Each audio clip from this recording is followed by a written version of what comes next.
O senhor fala dessa questão de que agora o desastre já foi feito, então é preciso pensar agora em ações para garantir que isso não ocorra novamente. E aí eu pergunto ao senhor exatamente o seguinte: agora, nesse momento que a gente está com boa parte do estado inundado ali, muitas áreas inundadas, o que dá para fazer nesse momento tentando agilizar esse pensamento de uma ação ali futura? Dá para pensar em alguma coisa nesse momento já para facilitar as ações futuras que evitem desastres como esse? Sim, Yasmin. A primeira coisa é socorrer a população que está ilhada, que está afetada. Então, numa emergência, a primeira questão são as vítimas. Socorrer essas vítimas e dar segurança a elas. Ao mesmo tempo, o morador que está eventualmente voltando para suas casas, né, as prefeituras das cidades menores, voltando à sua vida normal nos próximos dias, é o que nós esperamos, dentro do possível, registrar as marcas d'água. Várias imagens de várias mídias indicaram as marcas d'água, moradores colocando, né, o dedo na parede, onde foi atingido. Esse planejamento é fundamental, porque essa marca d'água, ela indica uma cheia importante, e provavelmente essa cheia infelizmente, deverá ocorrer em algum momento, no próximo ano ou nos próximos 20 anos, não sabemos. Mas essas marcas d'água são testemunhas hidrológicas e científicas de que, muito provavelmente, aquela marca que foi atingida neste momento de inundação, ela voltará a acontecer. Então, esse zoneamento urbano, na zona rural, ele deve ser observado. Então, o que eu faço? Bem, se eu tenho estrutura, se eu tenho hospitais, se eu tenho escolas, se eu tenho utilidades públicas, estação de tratamento de água, enfim, estruturas de segurança e mesmo bairros de cidades, eu vou ter que saber que aquelas marcas d'água dessa cheia têm que ser registradas e ir a um banco de dados e, por exemplo, se trabalhar que a partir dessa marca eu sei que provavelmente já ocorrerá novamente. E planejar que daquela marca para baixo é uma zona inundável. Entendeu? Claramente nós vimos que muitas cidades estão nessas planícies de inundação. Vamos ver agora o que causou, se foi realmente um evento extremo, que foi, mais um problema de impermeabilização exacerbado dessas bacias hidrográficas, sem os devidos cuidados de drenagem, retificação de rios e canais naturais que aceleraram o escoamento superficial e geraram, por exemplo, uma grande cheia na parte de baixo dessas bacias, que por sua vez represou, né, o escoamento desses rios de cabeceira que não puderam escoar adequadamente, né, operações de reservatórios que sabemos que também estiveram em falha iminente. Então, todos esses processos têm que ser analisados de uma maneira integrada na bacia hidrográfica do Guaíba, como um todo, que pega todo o Alto Taquari, para que essas ações sejam, em termos de prevenção, em termos de previsão e planejamento de drenagem, macrodrenagem, inclusive de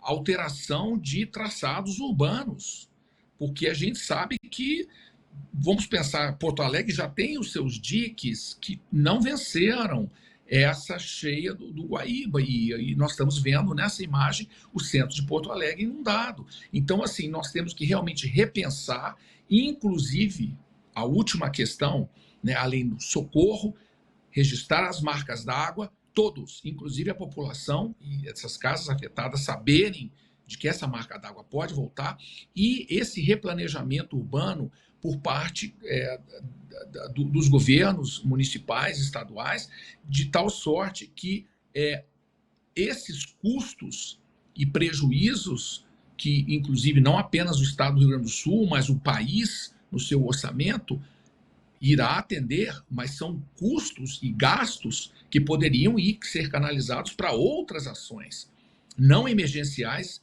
infelizmente, como essas, mas outras ações de desenvolvimento da nossa infraestrutura do país. Então, esses custos também têm que ser levados em conta para que nós evitemos que eles ocorram no futuro. Então, a última questão, nós temos no Rio Grande do Sul, na cidade de Porto Alegre, o Instituto de Pesquisas Hidráulicas da Universidade Federal do Rio Grande do Sul, que há mais de 40, 50 anos estuda profundamente esses processos. Eu tenho grandes colegas hidrólogos lá, e eles deveriam e poderiam atuar, ajudar o Estado do Rio Grande do Sul nesse planejamento para que esse tipo de situação, que provavelmente se repetirá, infelizmente nós temos que dizer isso, mas será amenizado, por exemplo, com planejamento, com previsão, com estudos que indiquem a melhor maneira de prevenir e remediar, no caso eles aconteçam no futuro. A questão topográfica ali nessa região, muita gente viu, muitas localidades são próximas a rios. Li até uma informação, um termo trazendo planícies de inundação. Esse termo, queria que o senhor explicasse para a gente, mas essa questão da região, da topografia da região, também é um fator que contribui para uma situação como essa? Sim, Yasmin, como colocado ali, nós temos dois problemas importantes se somando. Nós temos Porto Alegre, acho que muitas pessoas e telespectadores conhecem, ela está na beira do Guaíba, é uma região extremamente baixa, praticamente ao nível do mar, poucos metros ao nível do mar. Então, uma subida desse rio afetada, né, pelo nível do mar que bloqueia o deságue natural do rio no mar, né, isso se propaga de baixo para cima, é o que nós chamamos efeito de remanso.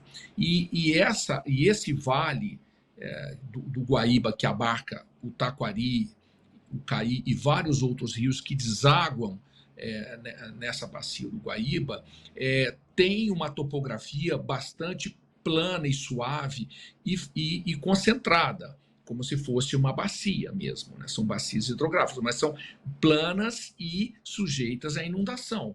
Quando nós temos situações de ocupação natural, através dos séculos, né, da colonização do próprio Rio Grande do Sul, de cidades que naturalmente se situavam na beira dos rios, pela facilidade do uso da água, das indústrias, da agricultura, do saneamento, né, e elas se alastraram de uma maneira importante, houve uma ocupação natural de espaços não adequados que inicialmente ocupavam os lugares um pouco mais altos dessa topografia. Então, naturalmente, o que nós estamos vendo hoje é uma soma de uma tempestade perfeita, ou seja, a questão meteorológica do El Niño, com uma frente estacionária que foi bloqueada em cima dessa bacia hidrográfica durante 4 dias, chovendo até 400 milímetros ou mais em alguns casos, digamos, topografia que favorece a subida dos rios, e não apenas isso, esses rios saírem das suas calhas e atingirem essas planícies, onde estão muitas dessas cidades, infraestruturas, aí como pontes, etc.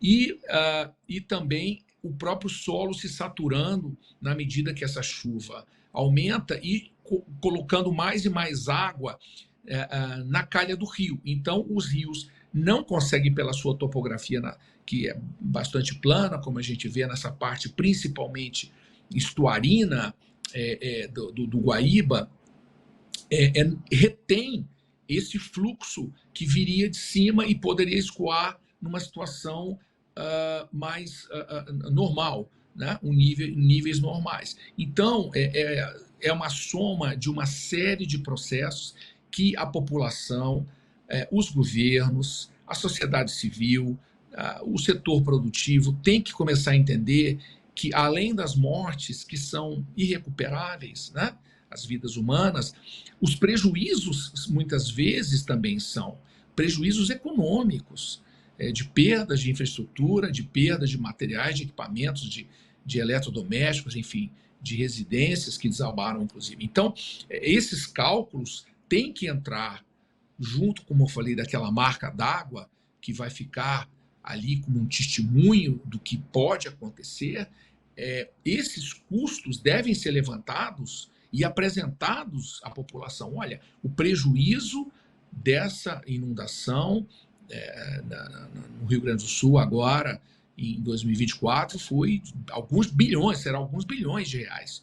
E a questão é como que nós evitaremos que isso ocorra no futuro, porque essa conta será paga, em última análise, pelos gaúchos e pelos brasileiros, e o que fazer para isso que seja evitado no futuro, inclusive com mais e mais perdas, inclusive de vidas humanas, o que é mais grave. Então, eu diria que é um esforço de prevenção, de mitigação, de adaptação a uma realidade que mudou, porque eu não quero entrar em detalhes muito técnicos, mas as séries históricas de vazão e de cota desses rios está sendo ultrapassada a cada ano. Então, todas essas estruturas que foram dimensionadas, sejam elas diques, barragens, canais, retificação de rios, dos últimos 30, 40, 50 anos, elas estão sendo ultrapassadas. O que a gente chama, não há mais estacionalidade na série histórica de cotas e vazões. Então, esses estudos têm que ser, primeiro, revistos pelas autoridades, né, que cuidam da questão hidráulica e hidrológica, e nós temos no Rio Grande do Sul esses especialistas muito capazes para fazer isso. Agora, eles precisam de um reconhecimento da sociedade civil e da população de que é necessário a realização desse estudo e essas revisões, né? Inclusive, eu vou dizer mais, nós estamos trabalhando aqui em Brasília, analisando, por exemplo, o clima daqui a 60 anos para o Distrito Federal e para a nossa região do Cerrado. E a situação será muito grave em termos até de diminuição das chuvas, por incrível que pareça, aqui na nossa região. Então, a minha pergunta é, será que nós estamos preparados ou nos preparando para enfrentar os desafios, não apenas os de hoje, como essa inundação gravíssima no Rio Grande do Sul, como a crise hídrica de Brasília em 2017, que praticamente paralisou aqui quase todo o Distrito Federal, e outros eventos extremos que nós temos pelo Brasil? Será que nós estamos, primeiro, estudando, analisando e dando a devida atenção às questões que estão sendo colocadas, por exemplo, pela ciência, pela engenharia, no sentido de alertar, em primeiro lugar, chamar a atenção dos decisores, tomadores de decisão, e a população para se preparar para uma nova realidade. Porque o que eu vejo é que isso não tem tomado conta ou atenção da agenda das nossas políticas públicas, a não ser em situação de calamidade e desastre. Agora, passando essa crise que oxalá a gente terá no próximo mês uma melhoria dessas condições gravíssimas do Rio Grande do Sul, o que acontecerá nos próximos meses, ao longo do ano? Será que as pessoas vão se lembrar do que aconteceu ou vão continuar vivendo a sua vida diária e cotidiana e digamos assim, até que uma próxima calamidade venha?